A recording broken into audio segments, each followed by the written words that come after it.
Hey guys, and welcome back to another deck profile. Today, I have Volcanic Artifacts. And now the cool thing about Volcanic Artifacts is it plays a bajillion bricks, but sometimes wins. You might be wondering, that sounds like every rogue deck, and you are completely correct. So, we're going to get straight into this profile. I took this deck to locals last Thursday, and we went X1-1, I believe. Yeah, X1-1 out of 4 rounds. We didn't quite get any extra OTS packs, but it was quite okay. We had one loss again. We had our tie, which is because they took forever to side, and our loss. I don't even remember what I lost to. I mean, besides myself, I know I lost because I couldn't play. It was to Orcust, the Lunalight Orcust deck. Yeah, so we're going to get straight into it. For the volcanic cards, we play the 3 Rocket. And now Rocket on normal summon searches for Blaze Accelerator Reload. And Blaze Accelerator Reload, can't speak, discards a volcanic card to draw, or you can banish it from the graveyard to send a volcanic card from deck to grave. And now the cards you're usually wanting to send off Volcanic Reload are Scattershot, which is your Regeki, and your Shell, which you can pay 500 to add another copy of it.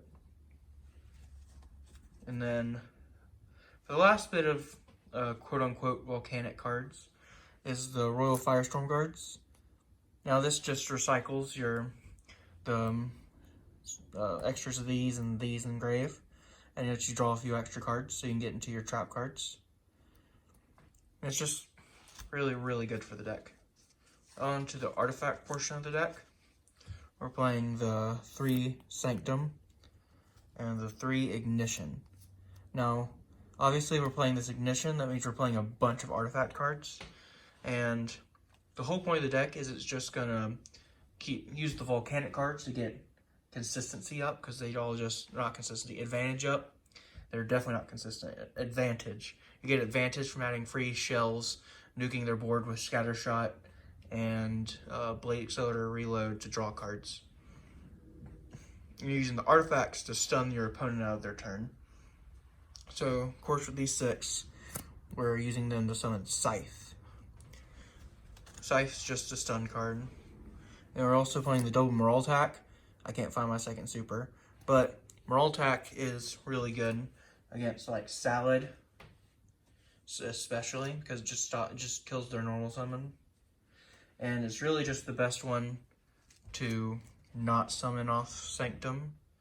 So like the ones you're popping with like Heavy Storm Dusters or Tornado Dragons, and then the last one's the Beagle Talk, because it makes a bunch of our plays actually work, like opening double Ignition, such as Scythe from deck. Because if you Ignition one of their back row, set a Beagle Talk, and then Ignition the Beagle Talk. Beagle Talk goes to grave, you set this one, Scythe, off of the second Ignition. Beagle Talk triggers and graveyard summons itself, pops the Scythe and summons the Scythe. And then on to the generic support cards. We're playing 3 Polyduality. Yeah, I don't have a 3rd secret yet. This card is just for good consistency. The 3 doesn't really conflict, because the only special summoning you're doing is Exceed Summoning. And most of the time you're only doing that if you're really hard winning. And then the 1 Upstart Goblin just needs the consistency. The extra 1,000 is not that big of a deal. Most of the time you'll just shave it off by attacking with artifacts. 3 Compulsory Evacuation Device.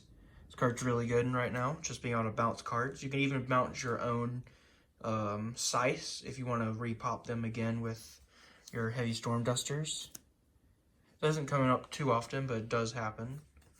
And then the last 3 cards of the main deck they're definitely changeable. I personally have been testing out and liking the Ring of Destructions, just putting in the extra damage, and it's target destruction, so you don't have to waste scatter shots on one monster to stop like a Salad summon, or to stop the Galatea for being summoned in the Orcust matchup. So I've just been really liking Ring of Destruction. But yeah, that's it for the main deck. The extra deck, it's not super necessary. It's mostly just cards that can come up. We're just going to get straight into it, though. We got the Tornado Dragon. This one's probably the most used rank 4, just because you don't make a lot of rank 4s, because you only got 6 low 4s in the deck. But when you do, you usually make this one, so you can pop artifacts on your opponent's turn. You got one Baguska. This one didn't come up in any of my testing, but it's really just the 15th card right here. It can be cut. We have 2 Durandal. This card's really good in testing and all day at locals. But I only played 1 at locals. I had what is it called? The Super Quantum Red guy, Magno Liger, I think his name is. But I ended up playing it for the second Durandal, because the second Durandal came up more than the Liger did. 1 Pleiades. I don't have an M7 in here, just because mine hasn't come in the mail yet. But I am going to be testing out M7 in the deck also. But until then, we still have the Volcanosaurus and the double charger. The second charger hasn't come up yet, but I thought it would, so that's why it was in here. Might get cut for an M7. I haven't decided yet. Or I might just cut one of the extra deck, one of the link monsters. Especially if with the new Master Ruler Vision, we probably won't need any of these links. But right now we have the Underclock Taker, the Hida, the Unicorn, and the Borload. Borload's just in there because it outs basically every board. Then we just have the 3 Super Poly targets, because you side Super Poly. Spoilers. On the side, I don't think I resolved too much of this side deck the whole time, but we'll get into it anyway. We have the 3 Pank. I never drew Pank, but I really wish I did.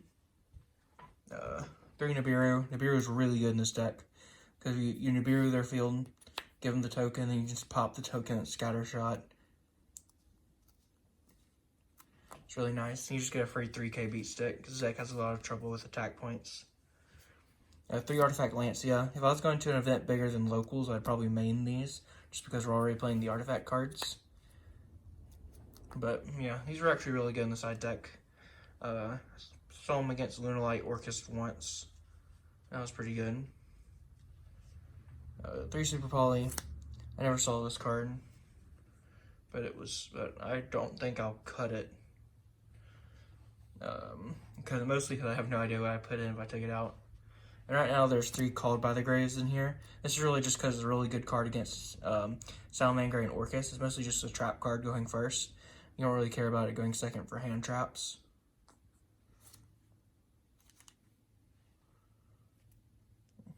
Okay, so yeah, that's the list. We had a lot of weird matches at locals. The deck performed rather well. It bricked really hard when I played against Hayden and Ritual Beast. I mean, it bricked like unplayably hard. But that was like the first like brick that bad. All the other ones were, any other bricks I had were playable. They weren't good by any means, obviously, but they were at least could do something more than just straight up pass. But I played against Ritual Beast and I bricked so hard I couldn't even play a card for like 3 turns. So yeah, that's a problem you're gonna have when you play rogue decks in general. I hope you enjoyed. Please like, comment, subscribe. If you have any suggestions, leave them down below. And see you guys next time.